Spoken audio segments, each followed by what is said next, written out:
सतगुरुदेव की जय। बंदी छोड़ कबीर परमेश्वर जी की जय। बंदी छोड़ गरीबदास जी महाराज जी की जय। स्वामी रामदेवानंद जी गुरु महाराज जी की जय हो।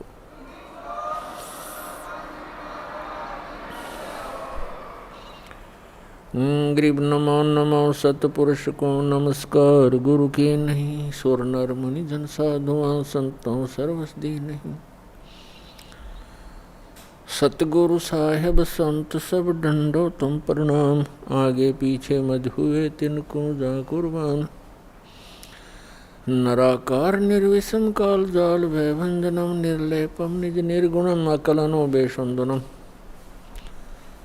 सोहम सुरति समाप्तम सकल समाना निरतलय उज्ज्वल हिरंबर हरदमम बेपरवा अथाह वार पार नहीं मध्यतम। गरीब जो सुमर सिद्ध होई गणनायक गलताना। करो अनुग्रह सोई पारस पद परवाना। आदि गणेश मनाऊं गणनायक देवन देवा। चरण कमल लो लाऊं आद्यंत करूं सेवा। परम शक्ति संगीतम रिद्धि सिद्धि दाता सोई। अवगत गुण अतीतम सत्य पुरुष निर्मोही। जगदम्बा जगदीशम मंगल रूप मुरारी। तन मन अर्पों शीसम भक्ति मुक्ति भंडारी। सुर नर मुनि जन ध्यावे ब्रह्मा विष्णु महेशा। शेष शेष मुख गावे पूज्य आदि गणेशा।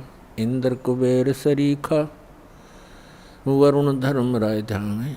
समर्थ जीवन जी का मन इच्छा फल पावे। 33 कोटि आधारा दावें सेंस 88। उतरें बहुत जल पारा कट है यम की फांसी। 33 कोटि आधारा दावें सेंस 88। उतरें बहुत जल पारा कट है यम की फांसी।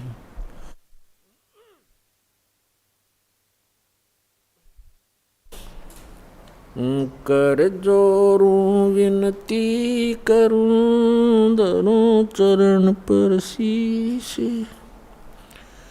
गुरु जी राम देवानंद जी महाराज ने दियो नाम बख्शीश।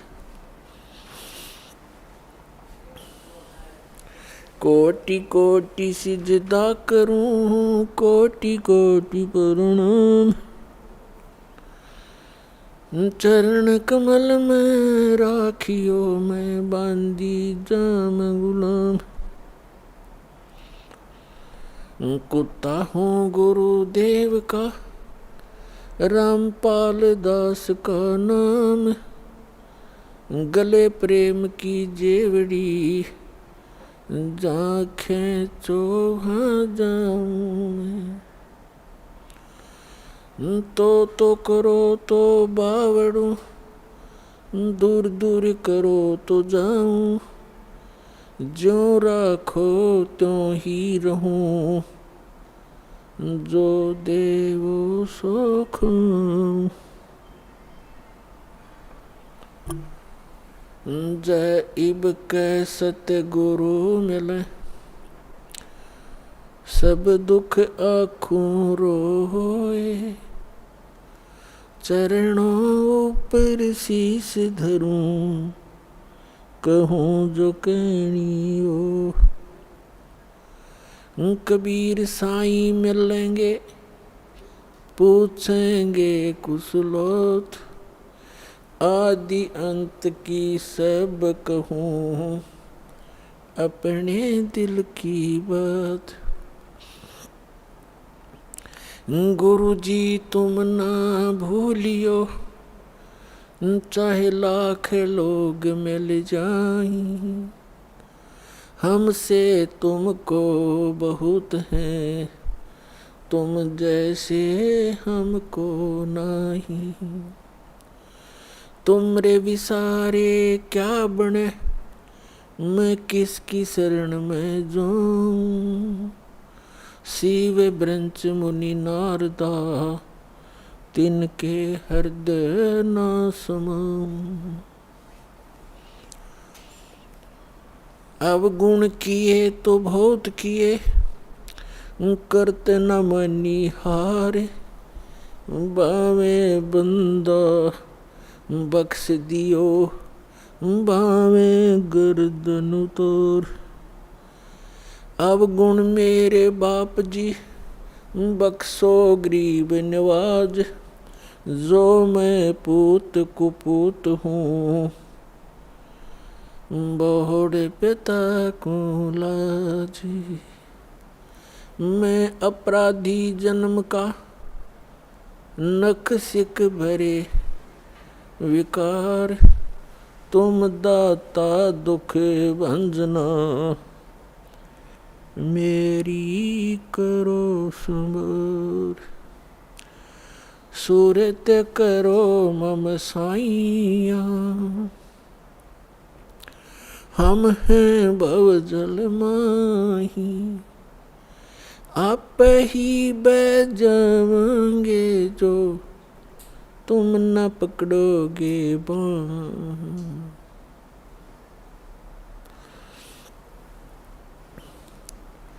परम पिता परमात्मा पूर्ण ब्रह्म सर्व सृष्टि रचनहार कबीर परमेश्वर जी की असीम रजा से आप सभी पुण्यात्माएं सत्संग सुन रहे हैं।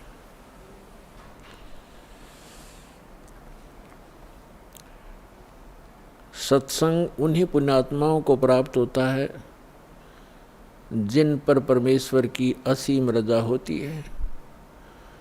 परमेश्वर की असीम रजा किन पुण्यात्माओं पर होती है? जो पूर्व जन्म के भक्ति युक्त होते हैं। क्योंकि मनुष्य जीवन दो प्रकार से प्राप्त होता है। एक तो पूर्व जन्म के शुभ संस्कारों के आधार से प्राप्त होता है। दूसरा टर्न वाइज होता है, एक विधान है प्रभु का, परमात्मा का, कि प्रत्येक प्राणी को 84 लाख प्रकार के प्राणियों के जीवन में एक पूरा चक्कर लगा लेने के उपरांत एक मानव शरीर अवश्य प्राप्त होता है। ये परमेश्वर कबीर जी की हम प्राणियों पर एक विशेष रजा है, और जिस कारण से विवश होकर के इस काल ने हमें एक मनुष्य जीवन देना ही पड़ता है।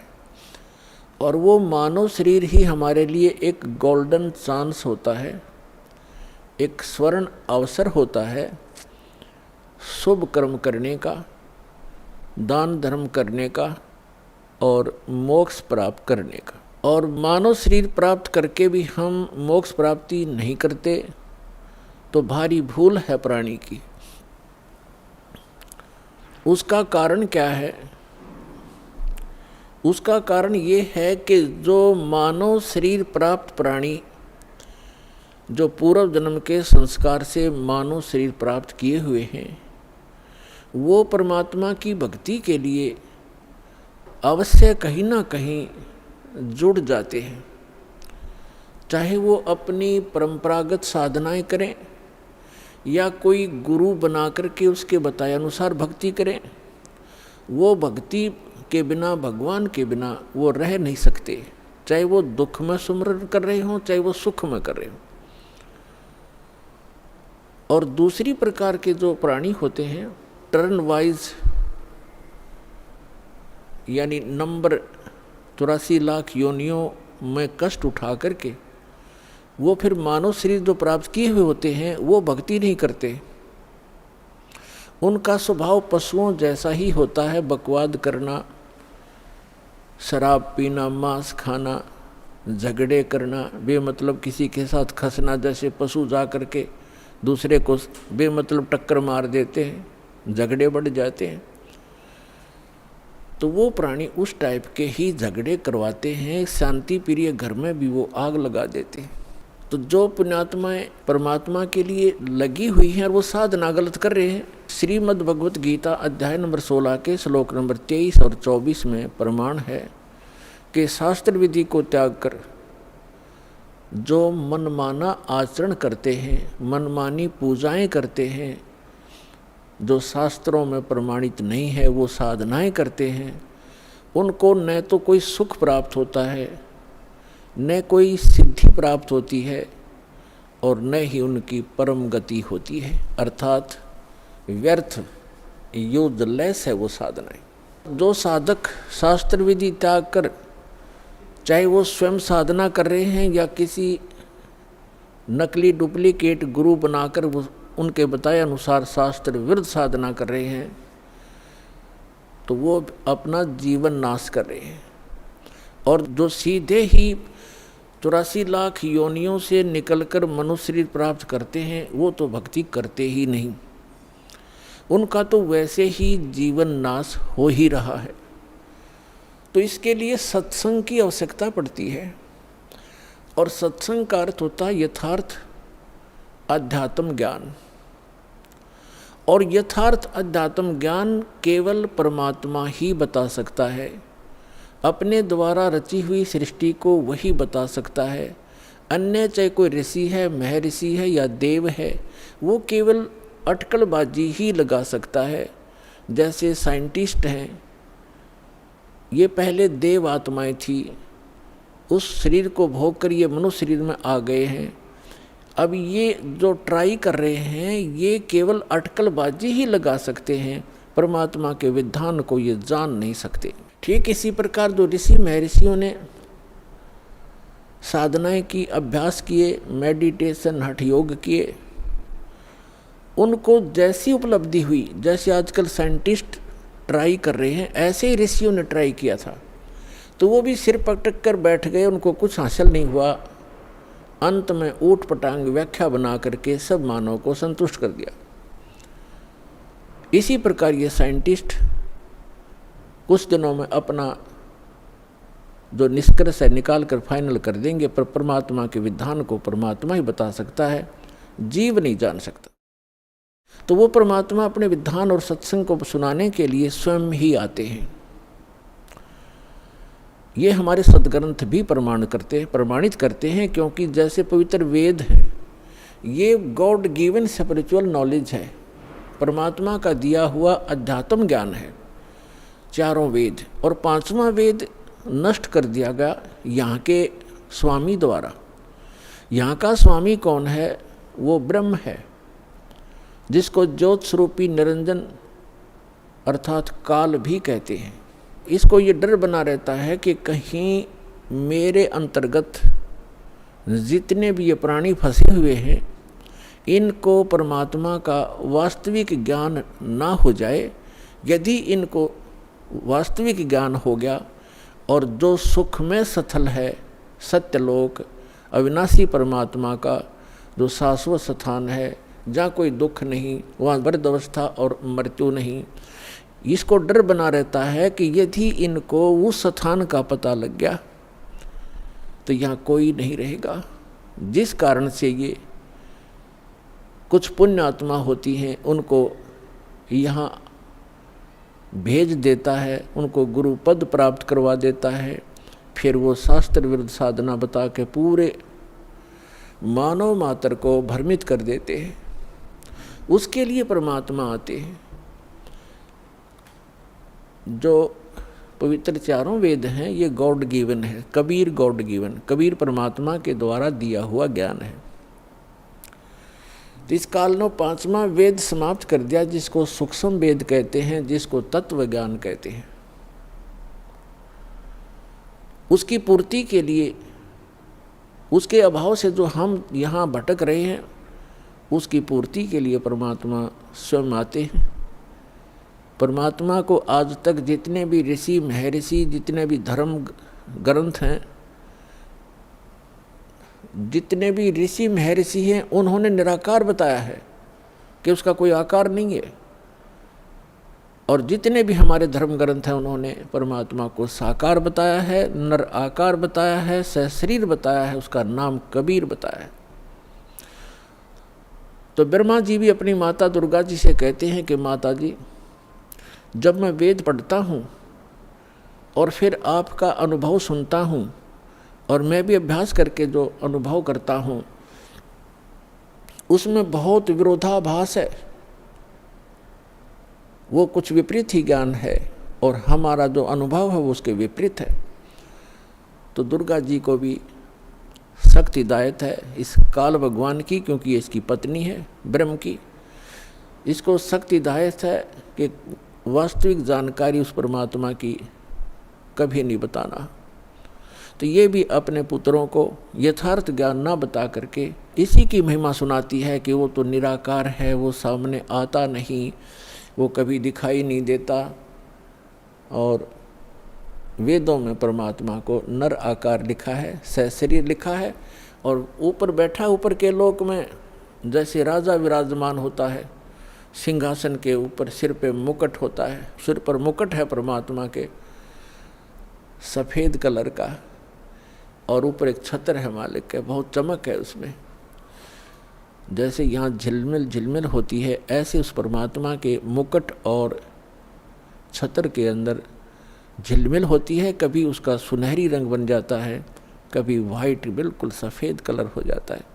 तो इस प्रकार उस परमात्मा की स्थिति है, और वेद भी यही बताते हैं। तो वेद जो हैं, जो 4 वेद हैं, ये परमात्मा की महिमा तो बताते हैं कि परमात्मा ऐसा है, उसका ये रूप है, वो कहाँ रहता है, वो क्या लीला करता है, लेकिन वो मिलता कैसे है ये वर्णन इन 4 वेदों में नहीं है। फिर इसके बिना ये वेद क्या है? फिर जैसे किसी ने बता दिया आपके अमुक रोग है, उसके ये लक्षण हैं, और औषधि है नहीं, तो खाक बताया, वो क्या फायदा हुआ उस रोग के बताने का। तो वेद जो है, वेद दोनों काम करता है, रोग भी बताता है, उसके लक्षण भी बताता है, और अचूक औषधि भी रखता है, तो उससे लाभ होगा। ये दास है रामपाल दास इस विश्व में आज के दिन परमात्मा के कंप्लीट स्पिरिचुअल नॉलेज लेकर आया है, कबीर भगवान का दिया हुआ।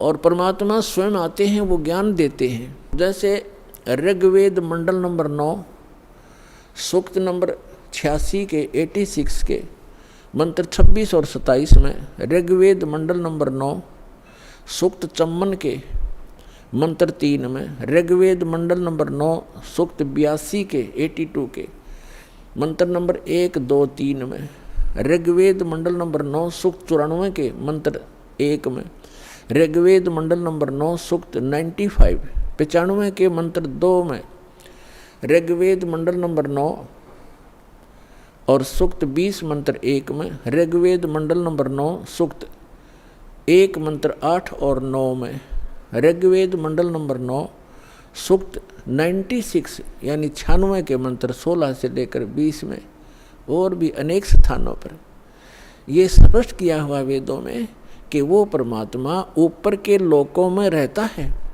और वहाँ राजा के समान सिंहासन पर विराजमान है, देखने में राजा के तुल्य है, सुंदर शरीर है, नर आकार है, वहाँ से शरीर चल कर आता है, और वो 3 प्रकार से लीला करता है। अपने सभी आत्माओं को यथार्थ ज्ञान देने के लिए, हमें यहाँ धारण पोषण करने के लिए, हमारी संभाल करने के लिए वो 3 प्रकार का शरीर अपना बनाता है। एक रूप में परमात्मा स्थायी रहते हैं ऊपर के लोक में, सबसे ऊपर के स्थान पर एक बहुत बड़ा गुम्बद है मंदिर नुमा, और उसके सेंटर में परमात्मा का तख्त है। तख्त मीन सिंहासन, जैसे कहा करते ना दिल्ली के तख्त पर बाबर बैठा इतने सन में, तख्त मीन सिंहासन पर। तो वो बीच में बैठे परमात्मा सिंहासन पर, और सिर पर छत्र है जैसे आप ऊपर देख रहे हैं, और सिर पे मुकुट है परमात्मा के, देखने में राजा के समान है परमात्मा। वहाँ से तो एक प्रकार वहाँ उस शरीर में है, और उन परमात्मा का नर आकार है, मनुष्य सदृश है वो।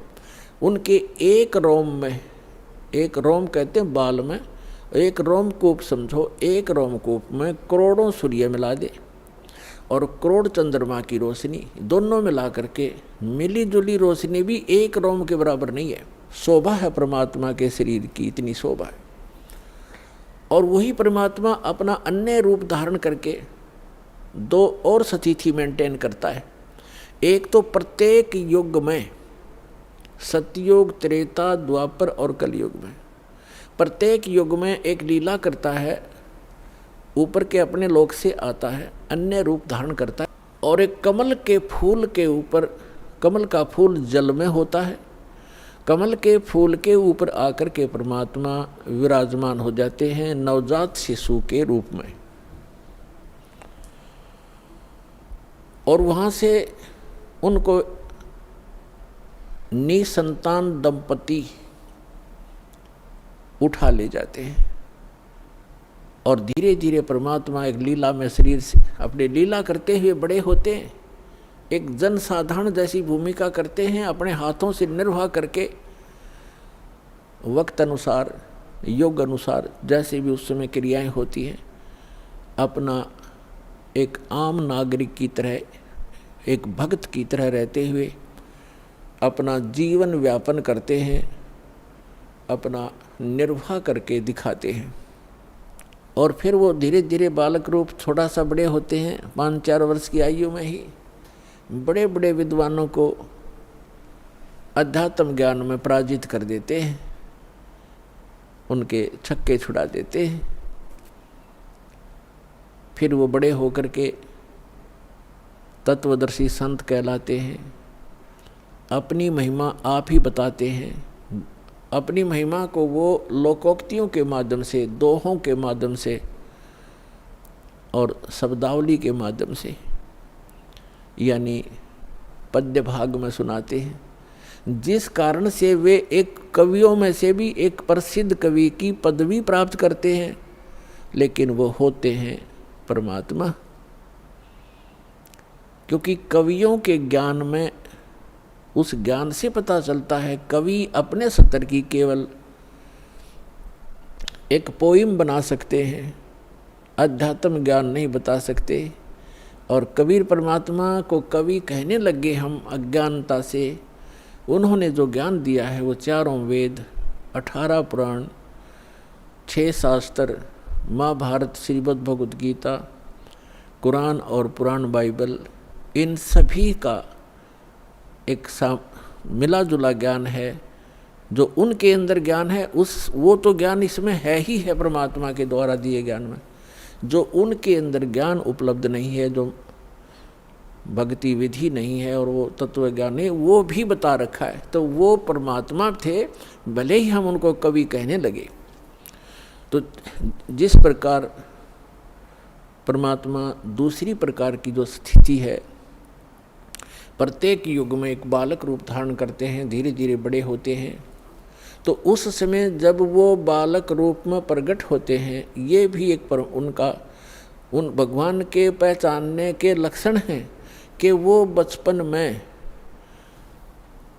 किसी माँ का दूध नहीं पीते, कंवारी गायों का दूध पीते हैं। तो कंवारी गायों के दूध से उनके परवरिश की लीला होती है। ये वेद बताते हैं। ऋग्वेद मंडल नंबर 9, सूक्त नंबर 1, मंत्र 8 और 9 में ये दोनों प्रमाण हैं। 3 प्रकार की शरीर परमात्मा धारण करते हैं और नवजात शिशु रूप में जब प्रकट होते हैं, उस समय उनकी परवरिश की लीला कंवारी गायों से होती है।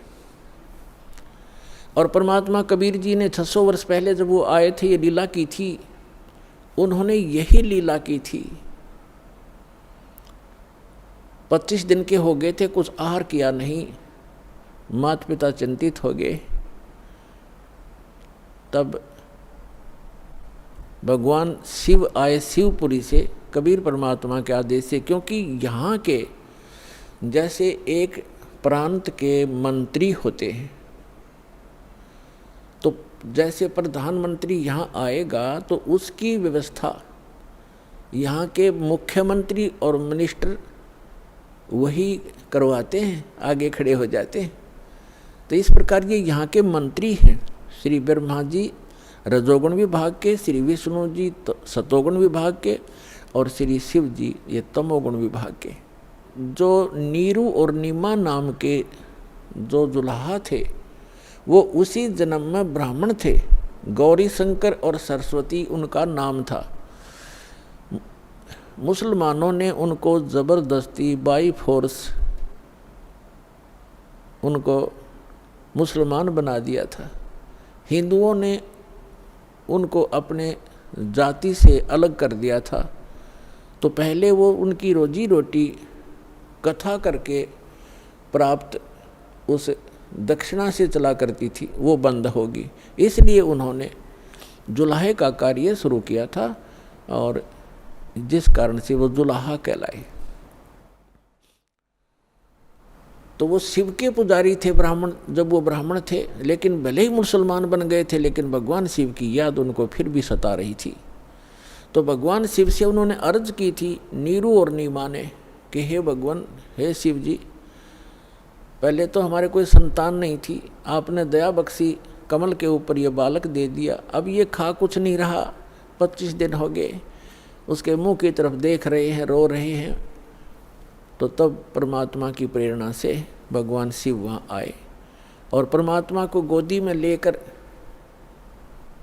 कहा कि आपका बच्चा दिखाओ। एक साधु रूप में आए शिव जी और परमात्मा को गोदी में लेकर लिया। तो परमात्मा ने, कबीर परमेश्वर जी ने कहा कि हे महात्मा जी, इनसे कहो एक कंवारी गाय लावें और उसके ऊपर आप अपना आशीर्वाद भरा हाथ रख देना गऊ पर, कंवारी गाय पे वह दूध देवेगी, वो दूध पीऊँगा। ऐसा ही किया गया। तो ये पुण्यात्मा आज से 600 पुरुष पहले घटी घटना है, आज की कोई लोक वेद नहीं, दंत कथा नहीं जो दास आपको सुना रहा है। एक तो आप निश्चिंत हो जाना, ये दास जो वचन कहेगा वो बेप्रमाणित नहीं होंगे, वो प्रमाणित होंगे। और अब आपको वो दिखाते हैं। अब देखिएगा, ये कबीर सागर है। आज से 600 वर्ष पहले आदरणीय धर्मदास साहिब जी, जो परमात्मा की एक प्यारी आत्मा थे, उन्होंने लिखा था जो भी घटना भगवान के साथ घटी थी, जो परमात्मा ने उनको बताई, सृष्टि रचना और कैसे कैसे अपनी लीला परवरिश की सारी बताई, वो उस समय लिखी गई थी 600 वर्ष पहले। और आज हमारे सदग्रंथ कबीर सागर के अंदर आपको प्रमाणित करते हैं। देखिएगा, ये कबीर सागर संपूर्ण 11 भाग, खेमरा श्री कृष्ण दास प्रकाशन, मुंबई। ये देखिएगा, ये कबीर पंथियों का ही प्रकाशित है। कबीर पंथी भारत पथिक स्वामी युगलानंद विहारी द्वारा प्रस्कृत। मुद्रक एवं प्रकाशक हैं खेमराज कृष्णदास, अध्यक्ष श्री वेंकटेश्वर प्रेस, खेमराज श्री कृष्णदास मार्ग, मुंबई। ये ऐसे ठीक। अब इसके हम आपको ले चलते हैं 74 पृष्ठ पे। जैसे थोड़ा मौखिक बताते हैं कि परमात्मा नवजात शिशु रूप धार करके कमल के फूल पर प्रकट हुए थे। नीरू और नीमा ये 2 जुलाहा थे, दंपति थे, पति पत्नी थे। नीरू पति का नाम, नीमा उसकी पत्नी का। तो अब जब बच्चे ने कुछ खाया पिया नहीं कुछ दिन तक, तब रामानंद जी के पास वो नीरू गया, क्योंकि साधु संतों से ही ऐसी कोई दिक्कत होती है, उनसे सलाह लेते हैं। तो स्वामी रामानंद जी एक बड़े महापुरुष, विद्वान पुरुष माने जाते थे, वेदों, गीता और पुराणों के, और बहुत सुप्रसिद्ध महात्मा महर्षि कहलाते थे, पंडित जी थे। पंडित जी उस समय जो ब्राह्मण गुरु होते थे, वो अन्य जाति वालों को शिष्य तो नहीं बनाते थे, लेकिन उनको जंतर मंत्र अवश्य बताते थे। अब देखिएगा, ये कबीर सागर है, इसके 74 पृष्ठ पर ज्ञान सागर, ये ब्रैकेट के अंदर जो पृष्ठ है ये 74 पृष्ठ, और ये ज्ञान सागर नामक एक चैप्टर है। अब लिखा है, सुन जुल्हा मन भयो आनंदा, जिमी चकोर पाया निश्चंदा। यानी वो जुल्हा परमात्मा को पाकर ऐसे खुश हो गया जैसे चकोर पक्षी चांद को देखकर होता है। ले सुध चले हर्ष मन कीना, अरतासों पुन असबोल ही लीना। सुत काशी को ले चले लोग देखण तै आव, अन्न पानी भक्षय नहीं, भखे नहीं, अन्न पानी खावे नहीं, जुल्हा शोक मनावे। अब जब परमात्मा को नीरू और नीमा लेकर आ गए, ऐसा सुंदर शरीर था परमात्मा का कि कोई बच्चा उन जैसा खूबसूरत नहीं था, जिस कारण से आसपास के नगरी के सभी लोग उसको देखने के लिए आने लगे।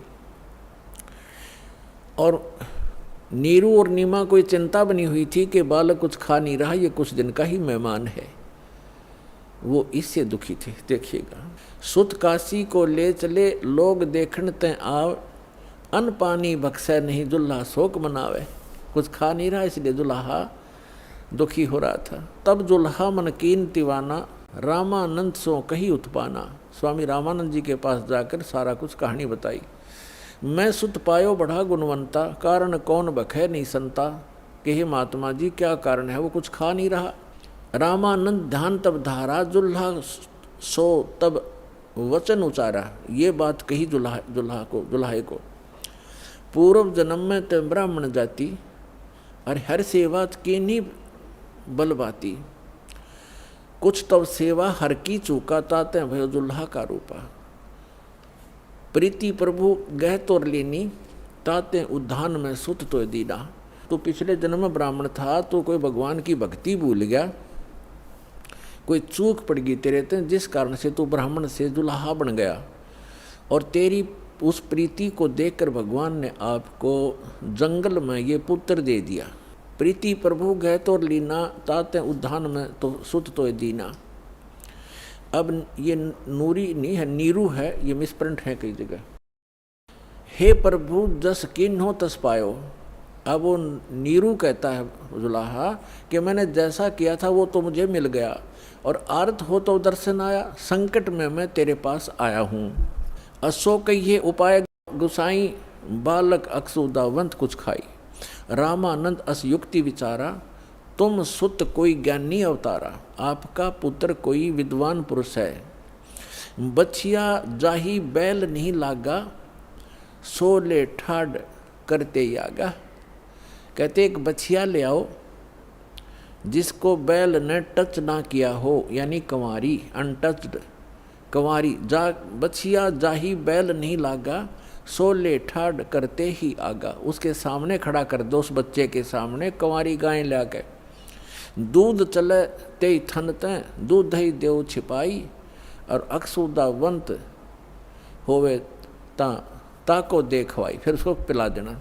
जुल्हा एक बछिया ले आवा, और चलो दूत कोई मरम न पावा। चलो दूत जुल्हा हरसाना, राख छिपाई काहो नहीं जाना। अब यहाँ दूत शब्द है, ये लेखकों ने क्योंकि कुछ इसमें गड़बड़ कर दिया, जैसे ये कबीर पंथियों ने थोड़ी बहुत इसमें अपनी बुद्धि से दोबारा प्रिंट कराते समय कुछ परिवर्तन करने की चेष्टा की है। अब वो दूत कौन था? गरीबदास साहिब जी गांव छुड़ाने जिला जज्जरवाड़े को वही परमेश्वर पुनः आकर के मिले। अब जैसे दास बता रहा है कि 3 प्रकार की स्थिति से वो परमात्मा हमारी सबकी संभाल करता अपने बच्चों की।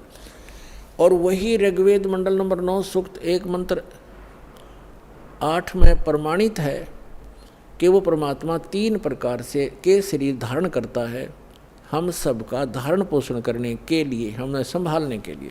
तो दूसरी प्रकार की स्थिति दास आपको क्लियर कर रहा है कि एक बालक रूप धारण करके आता है। और तीसरी प्रकार की स्थिति में वो परमात्मा जहाँ चाहे कभी भी किसी साधु महात्मा संत के रूप में प्रकट होकर अपनी प्यारी आत्माओं को, अच्छी आत्माओं को मिलकर उनको तत्व ज्ञान से परिचित कराते हैं। और अपने आप भगवान को भगवान सिद्ध कराने के लिए, क्योंकि काल ने ज्ञान मिथ्या कर दिया होता है, अध्यात्म ज्ञान को नष्ट कर दिया होता है, इसलिए अपने साक्षी तैयार करता है, उन महापुरुषों को सतलोक ले जाता है, वापस छोड़ता है। तो वो तीसरी प्रकार की स्थिति में वो परमात्मा आते हैं और उन प्यारी आत्माओं को मिलते हैं। किन किन को मिले? इस कलयुग में दास के जो नॉलेज में हैं, आदरणीय धर्मदास साहिब जी को, आदरणीय मुल्कदास साहिब जी को, आदरणीय दादू साहिब जी को, आदरणीय नानक साहिब जी को, जो सिख धर्म के प्रवर्तक हैं, उनको जो परमात्मा आकर मिले हैं, जो सतपुरुष आकर मिले हैं सतलोक से, जो वहाँ जहाँ वो रहते हैं वहाँ से चल कर आते हैं, सीधे साधु रूप धारण कर लेते हैं, जिंदा महात्मा का रूप बना लेते हैं। आदरणीय गरीबदास साहिब जी को गांव छुड़ानी जिला जज्जर हरियाणा वाले को, आदरणीय गीसा दास साहिब जी गांव खेखड़ा जिला मेरठ उत्तर प्रदेश वाले को, इन महापुरुषों में से परमात्मा ने आदरणीय गरीबदास साहिब जी को पुनः वो कंप्लीट स्पिरिचुअल नॉलेज दिया है। किस लिए कि काल ने कहा था कि जब तक कलयुग निकट आवेगा आपका समय 5500 वर्ष, तब तक मैं सभी आपके नाम से 12 तो कबीर पंथ चलाऊंगा और अनेक पंथ चलाऊंगा जो आपके ज्ञान को मिथ्या कर देंगे। इसलिए परमात्मा ने आदरणीय गरीबदास साहिब जी को सचखंड ले जाकर अपने से परिचित कराकर और कंप्लीट स्पिरिचुअल नॉलेज, संपूर्ण अध्यात्म ज्ञान उनके अंदर फीड कर दिया। उस पुण्यात्मा ने गरीबदास साहिब जी ने अपने मुख कमल से बोल बोल के वो लिखवाया। उसमें लिखा है कि शिव उतरे शिवपुरी से अवगत बदन विनोद, और मैक के कमल और लिया ईस को गोद, अन ब्यावर को दूहत है, कंवारी को दूहत है, दूध दिया तत्काल, और पीवे कबीर ब्रह्म गति ता शिव भय दयाल। यानी शिव जी आए थे शिवलोक से एक साधु रूप बना के, और तब उन्होंने उस कंवारी गाय की कमर पर हाथ रखा था। परमेश्वर के आदेशानुसार नवजात शिशु रूप में परमात्मा उनके गोदी में थे, और तब वो दूध निकलना शुरू हुआ था कंवारी गाय के उसके थनों से। एक कोरा बर्तन लाया गया था कुम्हार के तय साफ, उसमें वो दूध आया था। वो सतलोक से आता है कंवारी गायों में दूध परमात्मा का, उसके अपने निज लोक से आता है। कहता है इस नकली लोक से क्या खाऊं मैं, ये आप पे भिखारी बने फिरें। तो सतलोक से आता था उस परम पिता का दूध, गौ जो सब पशुओं में पवित्र है, तो वो दूध परमात्मा पिया करते थे। तो वो दूध आया, फिर वो दूध चला गया, यानी वो महात्मा चले गए परमात्मा के, 3 लोक के भगवान और एक साधु संत रूप में आए थे, वो चले गए। तो ये बाकी वर्णन वो है, ये मिसगाइडेड पता नहीं। तो यहाँ पर इन्होंने रामानंद जी से जोड़ दिया। साधु संतों के पास अवश्य जाते हैं महापुरुष, दुखी व्यक्ति जाते महापुरुषों के पास। उन्होंने जो जंतर मंत्र बताया वो बताया कि तेरा पुत्र जो है ये आम व्यक्ति, आम बच्चा नहीं है, ये कोई महाविद्वान पुरुष है, और जो भी जैसा बाकी वास्तविकता जो दास आपको बता रहा है ये सत्य है। फिर भी हमने इस पॉइंट को समझना है कि जो वेद बताते हैं, जो वेद बताते हैं वो लीला की किसने है। जो वेदों में वर्णित लीला जिसने की ही इज गॉड। जो वेदों में पर लिखे हैं लक्षण भगवान के और जिसने ये लीला की है ही इज गॉड, वो है परमात्मा। तो ये लीला किसने की, अब तो आपको दिखा रहे हैं कबीर सागर से, और फिर आपको दिखाएंगे वेदों से। वेदों में यही लिखा है, तो आसानी से समझ में आ जाएगा, पहचान लेंगे हम अपने परमपिता को जो हमारे लिए भटक रहे हैं, हमें खोज रहे हैं, हमें सद्बुद्धि देना चाहते हैं। हम इस काल के झूठे सुख को सुखी, इसी को सुख मानकर यहीं की व्यवस्था मांगते रहते हैं। ये हो जावे, कार हो जावे, कोठी बन जावे, और सब कुछ हो गया, एकदम मृत्यु होगी फिर गधा बन जावे, या के काम आई आपके कोठियाँ। परमात्मा से मांगो, क्या बताते हैं भगवान? परमात्मा हमें मांगना सिखाते हैं कि मुझसे ये मांगो, साईं इतना दीजिए जिसमें कुटुंब समावे, हम भी भूखे ना रहें, कोई अतिथि ना भूखा जावे। इतना मांगो भगवान से, ज़्यादा मत मांगो। ज़्यादा तो ये आपके दलदल बन जाएगी, आपको ये फंसा कर रख देगा। और आपकी जामे कुटुंब समावे का अर्थ है रिक्वायरमेंट ऑफ द फैमिली। हमारे परिवार को जो आवश्यक वस्तु हो परमात्मा वो उपलब्ध कराना, तो उसमें सारा कुछ आ गया। शेष क्या बचा? मकान भी देगा, आजकल जो कलयुग है इसमें गाड़ी चाहिए, गाड़ी भी देगा भगवान। अब इतना ही मांगो जामे कुटुंब समावे और हम भी भूखे ना रहें। बस अब जब अकाल गिरा करते थे, कहते हैं दिल्ली के बादशाह अपना राज त्याग कर भिक्षा मांगने के लिए फल पत्ते तोड़ तोड़ कर खाते थे। रोटी मिल जाती है टाइम पर, फिर उसके बाद बकवाद सोचता है ये मन, बड़ी कोठी बनाऊं, बड़ी कार लूं, हैं, और बैंक बैलेंस बना दूं।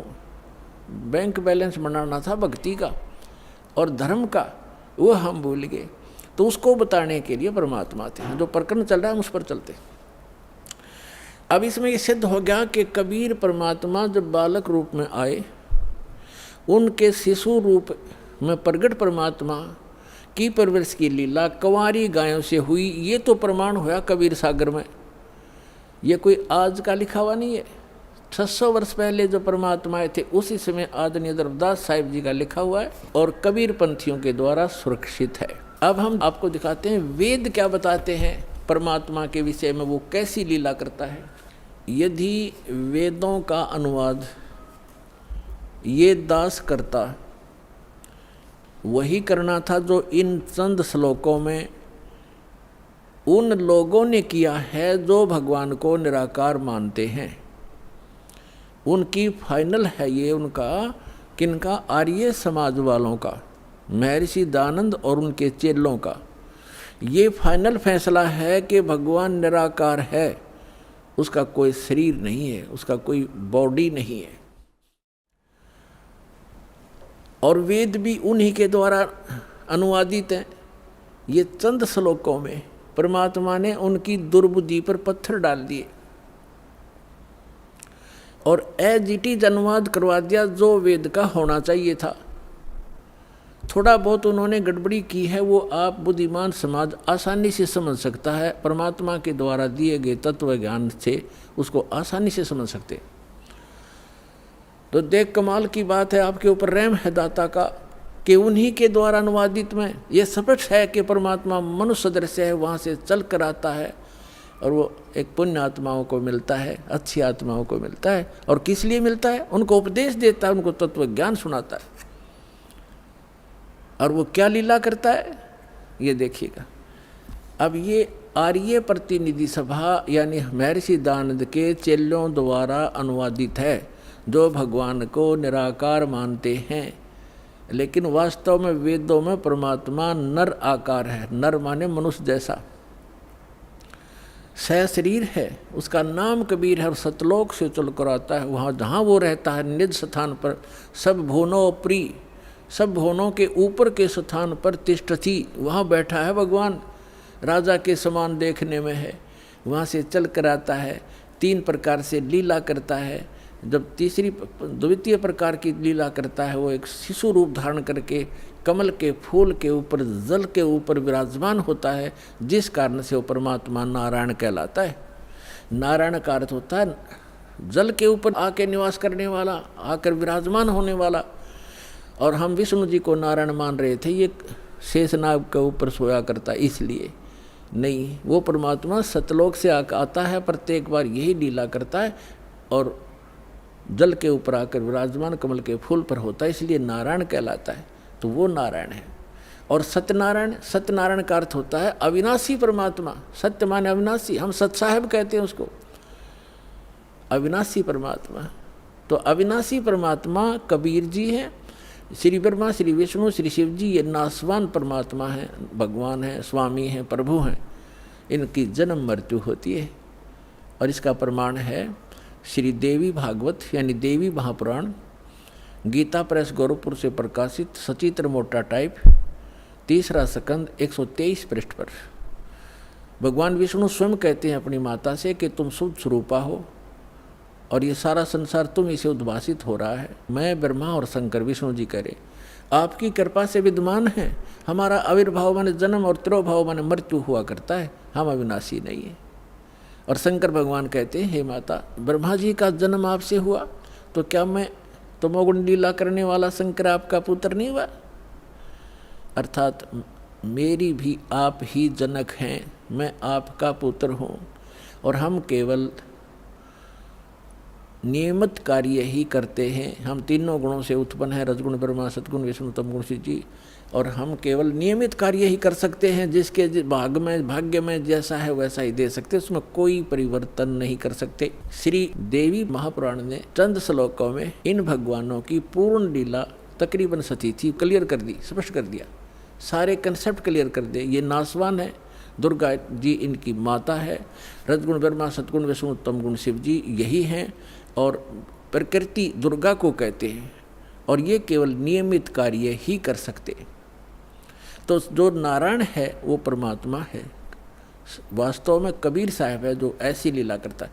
अब वेदों में दिखाते हैं आपको कि जब वो परमात्मा आता है शिशु रूप धारण करके, उस समय उनके परवरिश की लीला कंवारी गायों के द्वारा होती है। ये देखो, अब हम वेद पढ़ रहे हैं, आपको दिखा रहे हैं, ये वेद हैं, अभी आपको दिखाया था, अब और देख फिर पुनः दिखाते हैं। ये कहाँ से प्रकाशित है? सर्वदेशी कार्य प्रतिनिधि सभा, महर्षि दानंद भवन, रामलीला मैदान, नई दिल्ली से। और ये इसके अनुवादक और ये मुद्रक Prince offset printers 1510 Pataudi house, Diraganj, Nai Delhi से। और अब हम आपको ऋग्वेद मंडल नंबर 9 का और सूक्त नंबर 1 दिखाते हैं। ये देखिएगा, ऋग्वेद भाष्यम अथ नवम मंडल, 9वां मंडल प्रारंभ होता है। इसका ये प्रथम मंत्र है। इसमें क्या लिखा है कि हे सोम स्वभाव परमात्मन, यानी परमात्मा की महिमा चल रही है। सोम माने परमात्मा, सोम, ये भी ध्यान रखना, अभी आगे चल के आपको ये हेल्प करेगा इस ज्ञान को समझने में।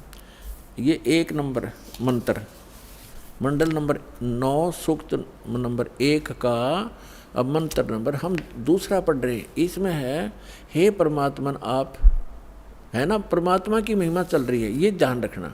अब तीसरे मंत्र में हे परमात्मन, चौथे मंत्र में हे परमात्मन आप, है ना, महिमा भगवान की, और 5वें मंत्र में हे परमात्मन आप, यानी परमात्मा की महिमा चल रही है। अब छठे मंत्र में मंडल नंबर 9 सूक्त 1 मंत्र 6, हे परमात्मन, है परमात्मा की महिमा। और अब यहाँ 7वें और 8वें में इनका याद आ गया महर्षि के चेलियाँ के। अब यदि हम यहाँ परमात्मा लिख देंगे, आगे परमात्मा को की महिमा है कि वो बालक रूप धारण करके आता है, 3 प्रकार के शरीर धारण करता है, तो जनता के समझ में ना आ जावे कि भगवान नर आकार है। तो यहाँ इन्होंने परमात्मा ना लिख के पुरुष लिख दिया। ये देखिएगा, ऋग्वेद मंडल नंबर 9 सूक्त 1 और मंत्र नंबर 7, इसमें 6 तक तो उस हे परमात्मा लिखते आ रहे हैं, 6ठे तक तो।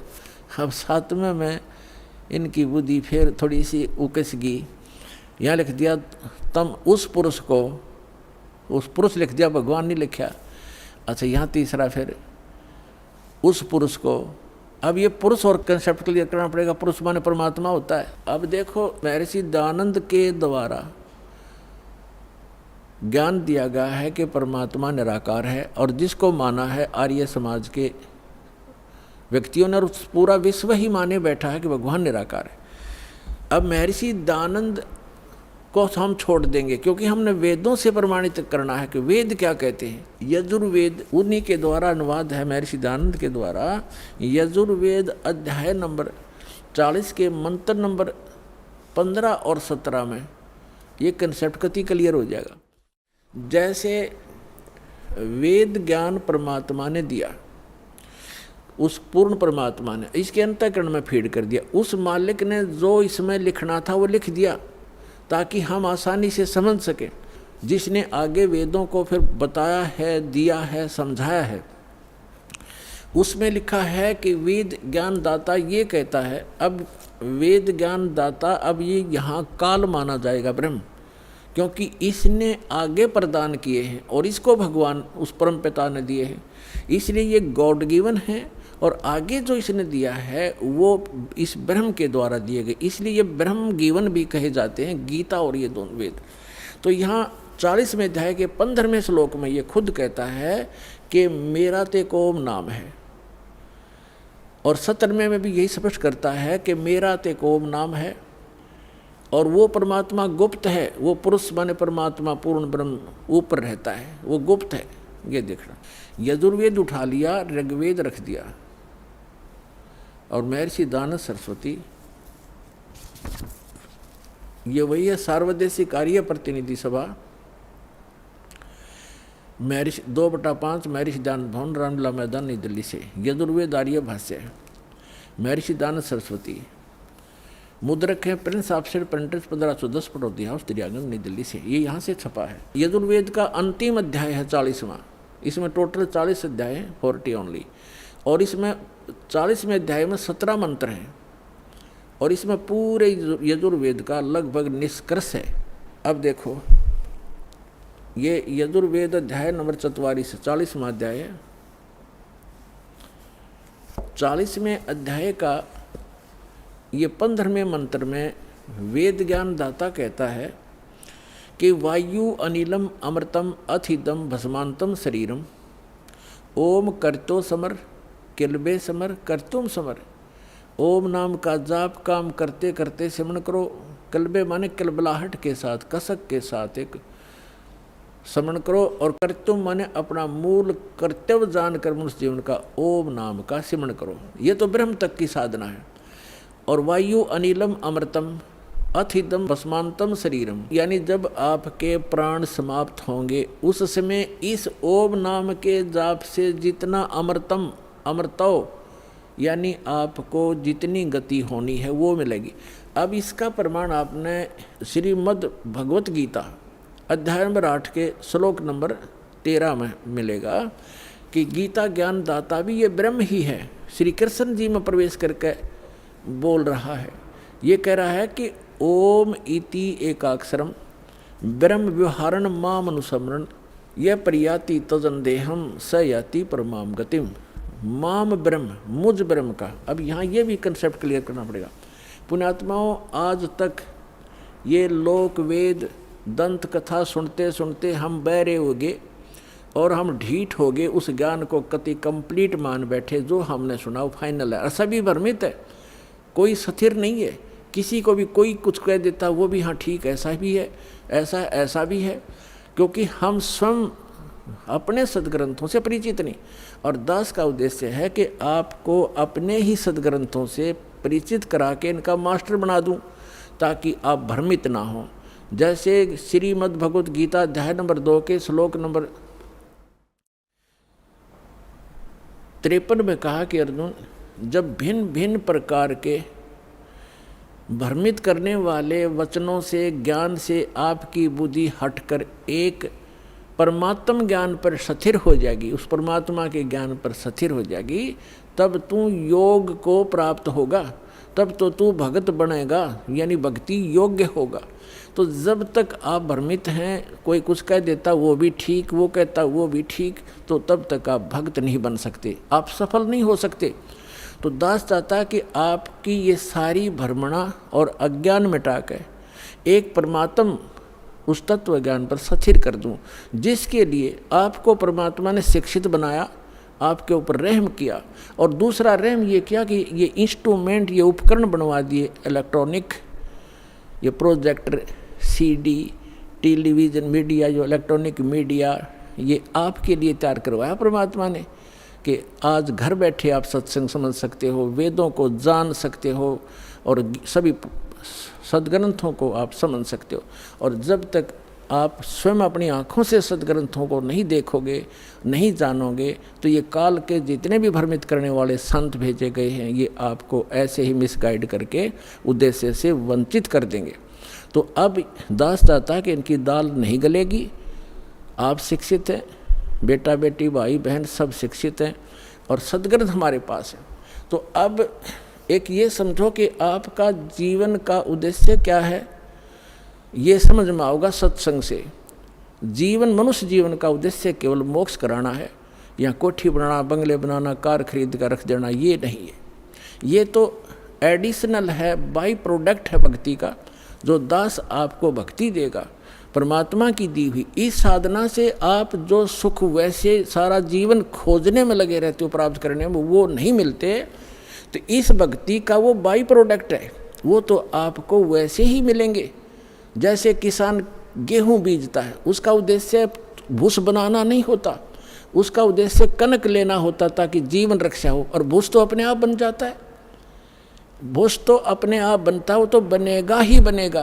तो दास जो आपको शास्त्र अनुकूल साधना बता रहा है, उससे संसारिक सुख तो अपने आप होंगे ही होंगे, आप मांगो चाहे मत मांगो, ये तो एक साधन ऐसा है। तो इसलिए आप जी को सब सदग्रंथों से परिचित कराना अनिवार्य है। अब ये जो यजुर्वेद अध्याय नंबर 40 के मंत्र नंबर 15 और 17 को समझने के लिए ये श्रीमद् भगवत गीता आपका घना सहयोग देगी, क्योंकि श्रीमद् भगवत गीता चारों वेदों का सारांश है और सिंपल लैंग्वेज में है, वेदों से भी सिंपल लैंग्वेज में है ये। तो इससे हम देखेंगे, देखिएगा, ये श्रीमद् भगवत गीता गीता प्रेस गोरखपुर से प्रकाशित, ये गीता प्रेस इस जयदयाल गोविंद का इसके अनुवादक हैं, गीता प्रेस गोरखपुर से ये प्रकाशित है।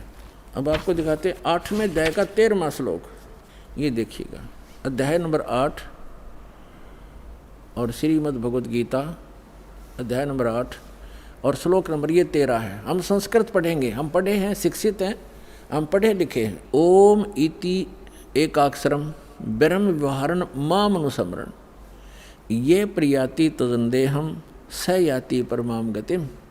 13वां, इसका अर्थ है कि माम ब्रह्म, जो गीता ज्ञानदाता श्री कृष्ण में बोल रहे हैं, माम ब्रह्म, मुझ ब्रह्म का, ओम इति एक अक्षर, ये ओम एक अक्षर है, नथिंग एल्स, और व्यवहारण अनुसमरण उच्चारण करके सिमरण करता हुआ, ये प्रियाति तदंदेहम, सांस यानी शरीर छोड़कर जाते समय भस्मांतम शरीरम, वेद में यजुर्वेद अध्याय नंबर 40 के मंत्र नंबर 15 में भस्मांतम शरीर लिखा है, और इसमें लिखा है ये प्रियाति तजंदेहम स याति परमाम गतिम, ओम से मिलने वाली जो परम गति है वो इस तरह प्राप्त होगी, मुझ ब्रह्म का, माम ब्रह्म, मुझ ब्रह्म का, ओम इति एक अक्षरम, ये ओम एक अक्षर है, सुमन करता हुआ, उच्चारण करके सुमन करता हुआ, ये प्रियाति तदंदेहम, जो शरीर छोड़कर जाता, स याति परमाम गतिम, वो परम गति को प्राप्त होता, ओम से मिलने वाली परम गति।